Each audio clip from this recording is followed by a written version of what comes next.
Di lereng gunung yang selalu diselimuti kabut tipis, berdirilah sebuah desa kecil bernama Langit Senja. Namanya begitu, karena setiap sore langit di atas desa itu selalu berubah menjadi lautan jingga dan emas, seolah matahari sendiri sedang melukis lukisan terakhir sebelum malam tiba. Di sanalah hidup seorang anak laki-laki bernama Gilang.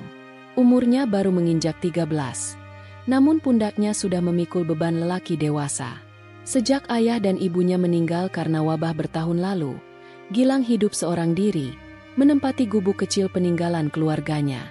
Tak ada sanak saudara, tak ada sahabat, hanya 7 ekor domba yang menjadi satu-satunya warisan, dan sekaligus satu-satunya teman sejatinya. Setiap pagi, Gilang akan membawa dombanya berjalan menyusuri jalan setapak menuju padang rumput di pinggiran hutan larangan. Warga desa menyebut hutan itu sebagai tempat terkutuk. Katanya, di sana hidup makhluk-makhluk buas yang bisa menelan manusia dalam sekali lahap. Tapi Gilang tak punya pilihan lain. Rumput terbaik tumbuh di dekat sana, dan dombanya butuh makan. Meski langit senja selalu indah, hidup Gilang penuh warna kelabu. Bajunya tambal sulam, sepatunya bolong di sisi kanan, dan bekalnya seringkali hanya sepotong singkong rebus. Namun ia tak pernah mengeluh. Selama aku masih bisa berjalan, dan dombaku masih bisa makan, aku akan terus maju. Begitu katanya pada dirinya sendiri, setiap kali rasa sepi mulai menggerogoti. Orang-orang desa sering memandang rendah padanya. Beberapa anak bahkan mengejeknya, menyebutnya anak hutan, karena ia terlalu sering pergi ke dekat hutan larangan. Tapi Gilang tak pernah membalas. Ia tahu, dunia tak selalu adil, tapi kebaikan hati bisa menjadi cahaya di tempat tergelap sekalipun. Dan pada suatu sore yang tampak seperti sore-sore biasanya, saat kabut mulai turun dan burung-burung kembali ke sarang, Gilang melihat sesuatu dari kejauhan, sesuatu yang akan mengubah takdir hidupnya untuk selamanya. Sore itu, angin bertiup lebih dingin dari biasanya. Kabut turun lebih cepat, menelusup di antara pepohonan dan menggulung padang rumput dalam bayang putih keabu-abuan.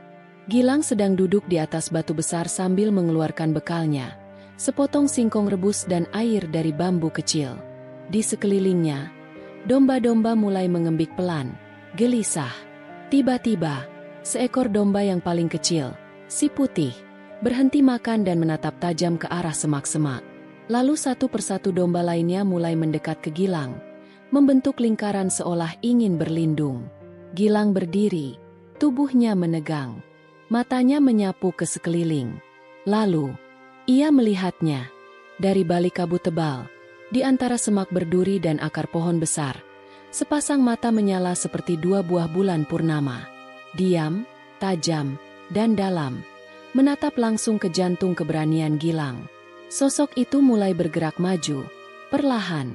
Kabut membuka jalan, memperlihatkan serigala raksasa dengan bulu kelabu perak, tubuhnya sebesar anak kerbau. Langkahnya tenang, tapi penuh wibawa. Nafasnya mengembun di udara dingin, membentuk awan tipis di sekitarnya. Gilang bisa mendengar detak jantungnya sendiri menggema di telinga.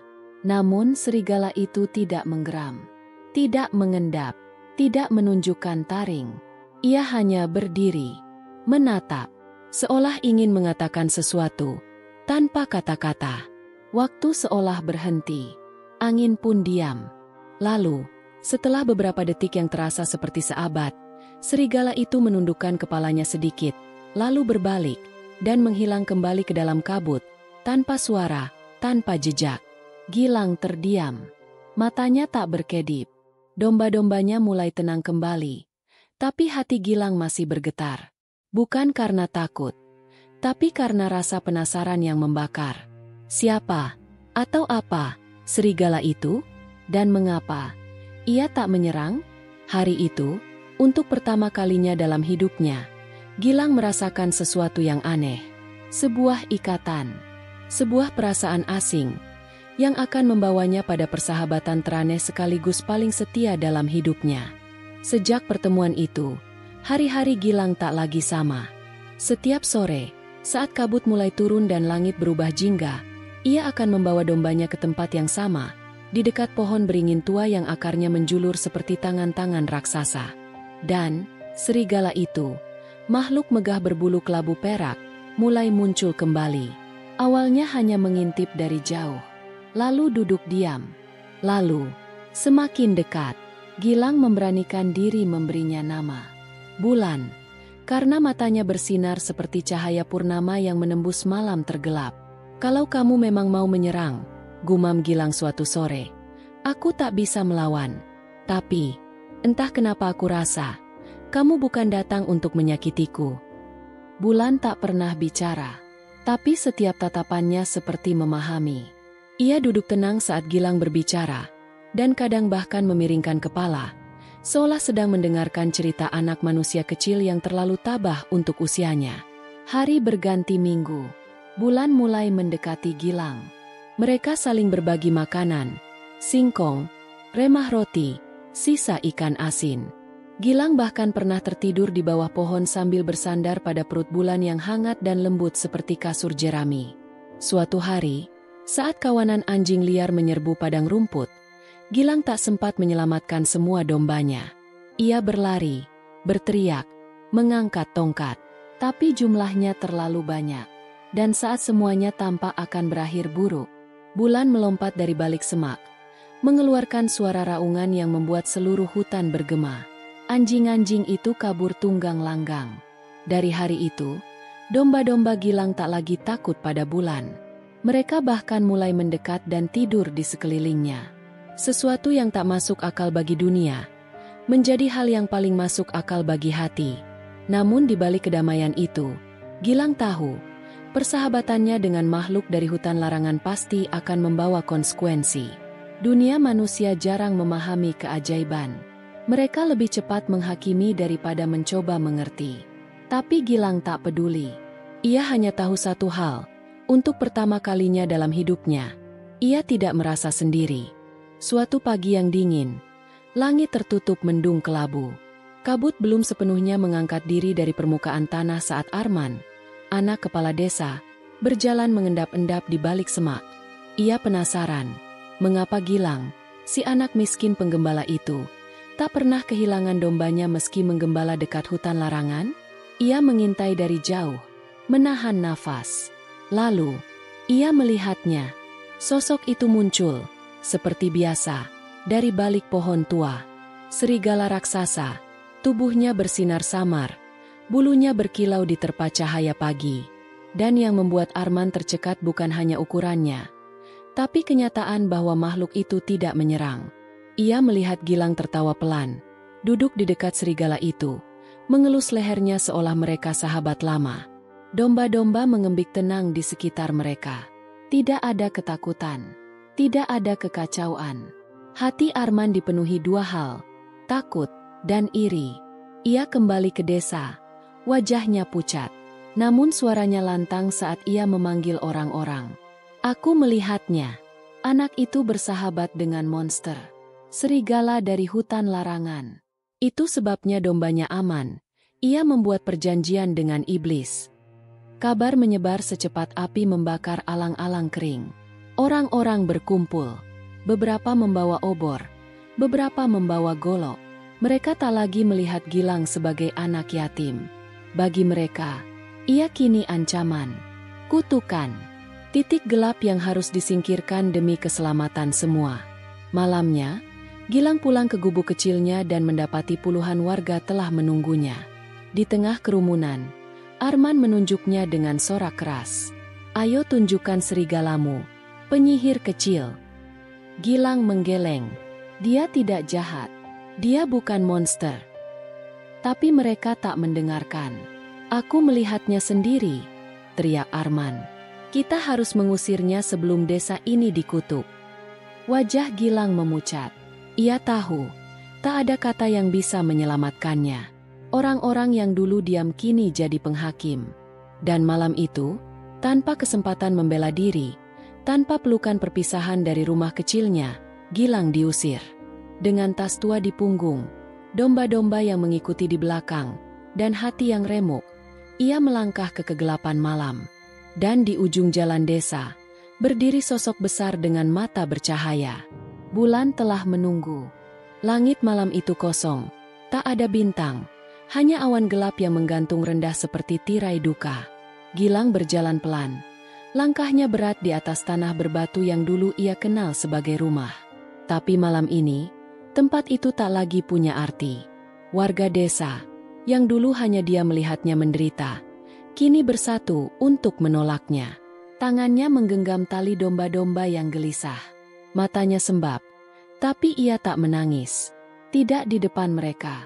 Tidak di depan dunia yang menuduh tanpa bertanya, menghukum tanpa mendengar. Dan di ujung jalan desa, berdiri sosok besar yang megah. Bulan, si serigala raksasa, duduk tenang. Sorot matanya tak menyala dengan amarah, melainkan penuh pemahaman. Ia tahu, malam ini adalah malam perpisahan Gilang dari masa lalu, dan awal perjalanan menuju sesuatu yang belum terungkap. Gilang mendekat. Ia tak berkata sepatah pun. Ia hanya memeluk leher Bulan, erat seakan dunia yang selama ini memunggunginya bisa hilang hanya dengan sentuhan hangat itu. Bulan bangkit dan berjalan di samping Gilang. Mereka melintasi batas desa, masuk ke jalur gelap yang bahkan penduduk paling berani pun tak pernah tempuh. Jalan menuju hutan larangan. Angin malam menderu, pepohonan berbisik dalam bahasa tua, dan tanah mulai berubah lembab serta berakar. Namun Gilang tak gentar. Ia tak merasa takut. Tidak dengan Bulan di sisinya. Mereka melewati celah tebing yang sempit, melewati jembatan akar yang melintasi jurang berkabut. Gilang sempat menoleh ke belakang, sekilas, tapi ia tahu, tak ada lagi yang bisa ia selamatkan dari masa lalu, dan tak ada lagi alasan untuk kembali. Lalu, di antara pepohonan yang rimbun, di tempat di mana kabut menari dan udara bergetar, Bulan berhenti. Ia menatap Gilang, lalu berjalan ke arah semak gelap yang tertutup akar dan lumut. Dengan cakar besarnya, ia membuka jalur sempit yang tersembunyi di balik dinding batu. Gilang mengikutinya, hingga keduanya masuk ke sebuah celah gua, tempat yang belum pernah dilihat manusia manapun sejak berabad-abad. Di dalamnya, udara hangat dan berkilau dengan cahaya lembut. Suara tetesan air mengisi keheningan. Di tengah gua itu, sebuah batu kristal bersinar tenang. Di atasnya, terletak sesuatu yang tak bisa dijelaskan oleh kata-kata. Sebuah mustika, bulat, nyala biru perak seperti potongan cahaya bulan yang dibekukan. Bulan menunduk, seolah mempersembahkannya. Dan Gilang hanya berdiri, terdiam. Ia belum tahu bahwa malam itu, takdirnya berubah selamanya. Cahaya lembut dari mustika itu memantul di dinding gua seperti napas cahaya bulan, bergerak pelan, hidup, dan suci. Gilang melangkah perlahan. Jantungnya berdetak seperti genderang perang yang tertahan. Di sekelilingnya, dinding gua dihiasi lukisan-lukisan purba, gambar serigala bersayap, manusia dan hewan berdampingan, dan simbol-simbol yang seolah bergerak saat dipandang terlalu lama. Ia merasa seperti memasuki mimpi yang hidup. Bulan berdiri di belakangnya, diam, namun penuh makna. Serigala raksasa itu menatap mustika di tengah gua, lalu memalingkan pandangan pada Gilang, tatapan yang dalam, seperti berkata, "Waktumu telah tiba." Gilang mendekati mustika itu. Tangannya gemetar. Begitu dekat, hangatnya terasa di kulitnya, meski tidak menyentuh. Lalu, ia meletakkan telapak tangannya di atasnya. Seketika, cahaya meledak diam-diam. Bukan ledakan suara, tapi ledakan rasa. Dunia menghilang. Yang tersisa hanyalah cahaya. Dan dalam cahaya itu, Gilang melihat, bukan dengan matanya, tapi dengan jiwanya. Ia melihat serigala-serigala leluhur, makhluk agung penjaga hutan dan alam, yang dulu hidup berdampingan dengan manusia penjaga tanah. Mereka dulu satu, saling percaya, saling menjaga. Tapi keserakahan manusia memutus ikatan itu, mengusir para serigala ke hutan-hutan yang dilupakan. Mustika ini adalah sisa terakhir dari perjanjian suci antara manusia dan penjaga hutan. Dan kini, Gilang telah terpilih untuk mengembalikannya. Matanya terbuka. Gilang terdiam. Tubuhnya terasa ringan. Di tangannya, mustika itu tak lagi membakar, tapi berdenyut lembut, seperti jantung yang hidup. Ia bisa mendengar suara dedaunan berbisik. nafas dombanya yang gelisah, bahkan suara hati Bulan. Ia mendengar kalimat itu untuk pertama kalinya, bukan dengan telinga, tapi dengan jiwa. Kau telah membuktikan hati yang bersih, tak takut pada yang asing, tak angkuh pada yang lemah. Maka warisan ini menjadi milikmu. Sejak malam itu, sesuatu berubah dalam diri Gilang. Tumbuhan tumbuh lebih subur dimanapun ia berjalan. Domba-dombanya menjadi gemuk dan sehat. Woolnya putih sebersih salju di gunung. Dan saat ia memejamkan mata, ia bisa bicara dengan hewan. Bukan dengan kata-kata, tapi dengan rasa. Mustika itu tak hanya memberikan kekuatan. Ia memberikan hubungan kembali antara manusia dan alam. Dan Gilang, bocah miskin dari desa Langit Senja, kini menjadi penjaga yang baru.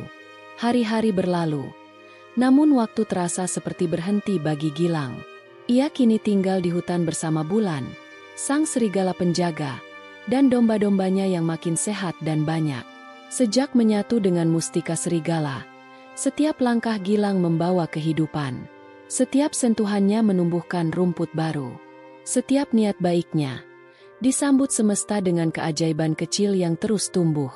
Pagi itu, ia berdiri di dekat mata air yang dulu hampir kering. Ia hanya menyentuh permukaan air dengan ujung jarinya, dan seketika mata air itu mengalir deras kembali, membentuk aliran kecil yang menyejukkan padang rumput di bawah. Dombanya pun berubah. Wool mereka kini lebih tebal, lebih halus, dan lebih putih dari salju pertama di puncak gunung. Saat Gilang membawa mereka ke pasar kota kecil di balik hutan, para pedagang dan pembeli tercengang. Milik siapa domba-domba ini? Tanya seorang saudagar kaya. Matanya tak lepas dari kilau woolnya. Wool ini seperti kapas dari langit, bisik seorang wanita tua sambil menyentuhnya hati-hati. Gilang hanya tersenyum. Ia tak menjual banyak. Ia hanya membawa secukupnya, lalu membagi hasilnya untuk membeli benih, alat ternak, dan makanan untuk dibagikan ke para pengemis yang duduk di sudut kota. Hari demi hari, namanya mulai menyebar. Anak muda dari hutan, begitu mereka menyebutnya, yang bisa bicara dengan binatang, yang dombanya tumbuh 2 kali lipat dalam semalam. Namun Gilang tak terbuai. Ia kembali ke hutan setiap senja, duduk bersama Bulan, dan menceritakan segala hal yang ia lihat. Tentang pasar, tentang manusia, tentang kota, dan tentang bagaimana dunia kadang menyambut keajaiban dengan rasa curiga. Tapi Bulan hanya mendengarkan. Matanya tenang seperti danau malam. Pada suatu malam, Gilang berdiri di atas bukit tertinggi, menatap bintang-bintang yang berkedip malu di langit.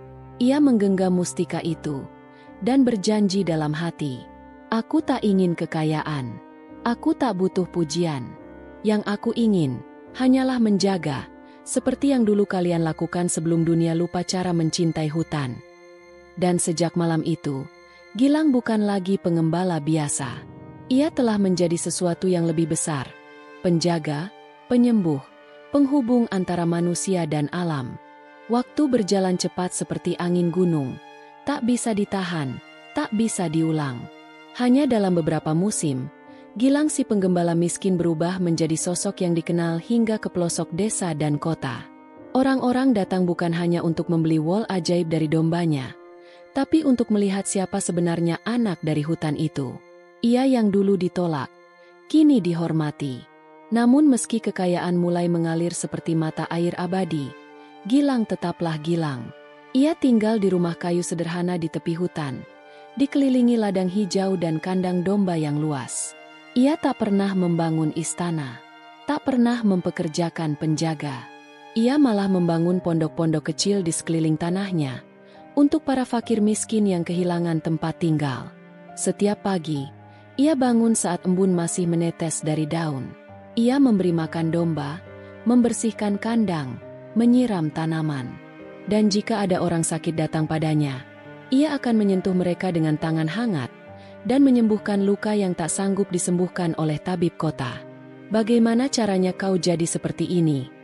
tanya seorang bangsawan suatu hari. Gilang hanya menjawab, "Aku hanya berteman dengan yang dunia buang." Dan di setiap malam, saat dunia diam, Bulan selalu datang.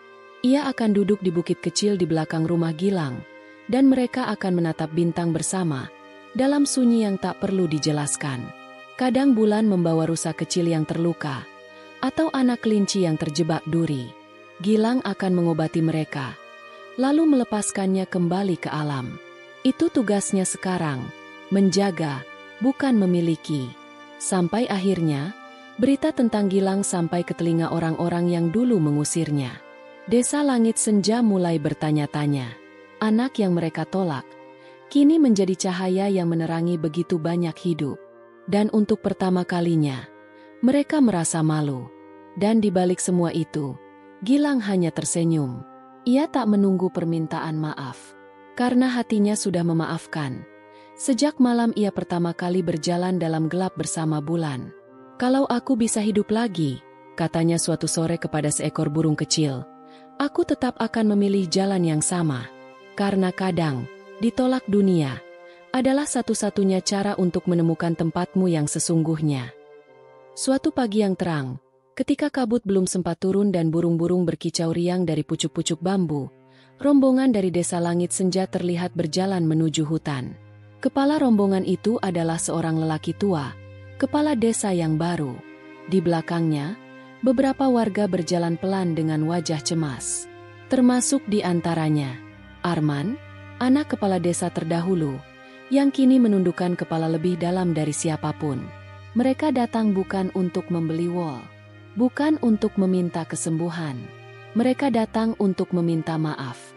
Setelah bertahun-tahun menyaksikan kabar tentang anak penggembala yang menjadi penyelamat banyak jiwa, hati mereka mulai digerogoti oleh rasa bersalah yang tak bisa dibungkam. Dan hari itu, mereka memilih untuk menelan harga diri dan datang sebagai tamu yang hina. Gilang menyambut mereka di pelataran rumah kayunya. Ia lebih tinggi sekarang, lebih kuat, tapi sorot matanya tetap lembut, seperti mata anak lelaki yang dulu menggiring domba dengan kaki telanjang. Kepala desa menunduk dalam-dalam. "Kami datang, bukan untuk menuntut, bukan untuk meminta, tapi untuk berkata, kami salah, dan kami menyesal." Suasana hening, angin mengayun pelan ujung daun. Bahkan burung-burung pun seakan diam mendengarkan. Lalu Gilang menjawab, dengan senyum yang menenangkan seperti mata air di musim kemarau. "Kalian tak perlu membawa penyesalan ke sini, karena aku tak pernah membawa kebencian pergi dari sana." Arman maju perlahan, matanya merah. "Aku yang memulai semuanya. Aku memfitnahmu. Aku iri." Ia berhenti bicara, dan air mata jatuh di tanah yang dulu ia anggap kotor. Gilang berjalan pelan, lalu meletakkan tangannya di pundak Arman. "Dan rasa iri itu membawaku pada sahabat terbaik dalam hidupku." Dari balik pohon, bulan muncul, berdiri diam tapi agung. Warga desa menahan napas. Tapi kali ini, tak ada yang lari. Mereka menatapnya dengan rasa campur aduk, takut, kagum, dan hormat. Kepala desa akhirnya berkata, "Kalau kau bersedia, desa kami ingin kau pulang. Kami akan menyambutmu sebagai saudara." Tapi Gilang hanya menggeleng pelan. "Rumahku bukan lagi tempat di mana aku dilahirkan, tapi tempat di mana aku dan sahabatku diterima, dihargai, dan dipahami." Ia tak menolak dengan marah. Ia menolak dengan damai. Dan itu jauh lebih menyentuh daripada 1000 amarah. Hari itu, desa belajar sesuatu yang tak diajarkan oleh leluhur mereka, bahwa orang terhebat bukanlah yang membalas luka dengan balasan, tapi yang menyembuhkan luka dengan cahaya. Tahun demi tahun berlalu. Hutan yang dulu dianggap terlarang kini menjadi tempat suci. Orang-orang datang, bukan lagi dengan ketakutan, tapi dengan rasa ingin belajar dan menghormati. Mereka datang untuk menanam, untuk menyembuhkan, untuk mendengar kisah tentang seorang anak yang pernah diusir, dan memilih untuk memaafkan. Namun Gilang tak pernah mencari panggung. Ia tetap tinggal di rumah kayu sederhananya, menggembala domba, menanam bunga, dan setiap malam, duduk bersama bulan di atas bukit yang menghadap langit. Mereka berdua akan menatap bintang, dalam diam yang penuh makna. Tak ada kata-kata yang perlu diucap. Hati mereka telah saling memahami lebih dalam dari bahasa manusia manapun. Dan ketika bulan purnama mencapai titik tertingginya, mustika serigala yang tergantung di dada Gilang akan bersinar, menyatu dengan cahaya malam. Ia menjadi penjaga alam terakhir, warisan dari ikatan lama yang sempat hilang, dan kini hidup kembali. Lalu suatu malam, saat angin berhembus lebih pelan dari biasanya, dan daun-daun berhenti berbisik, bulan tak datang. Gilang menunggu. Semalaman. Tapi tak ada suara langkah. Tak ada tatapan bercahaya dari balik pohon. Ia tahu, waktunya telah tiba. Esoknya, ia menemukan jejak kaki bulan, menuju ke puncak bukit yang paling tinggi. Dan di sana, di bawah cahaya matahari pertama, tubuh sang serigala berbaring damai, dengan wajah yang tersenyum seperti makhluk yang pulang setelah menunaikan janji. Gilang tak menangis.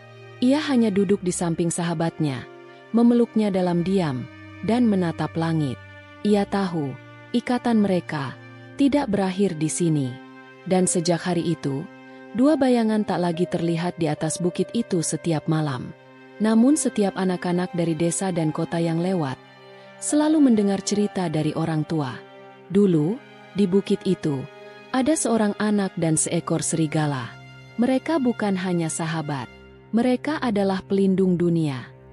Dan jika kau berjalan cukup jauh ke ujung hutan, saat malam sunyi dan kabut turun pelan, kadang, kau masih bisa melihat sepasang cahaya mata, bersinar seperti bulan, mengawasi dunia dengan lembut. Itulah kisah Gilang dan Bulan. Kisah tentang keberanian, tentang ketulusan, tentang persahabatan yang tak mengenal bentuk, warna, atau dunia, dan tentang bagaimana sebuah mustika bisa mengubah luka menjadi cahaya.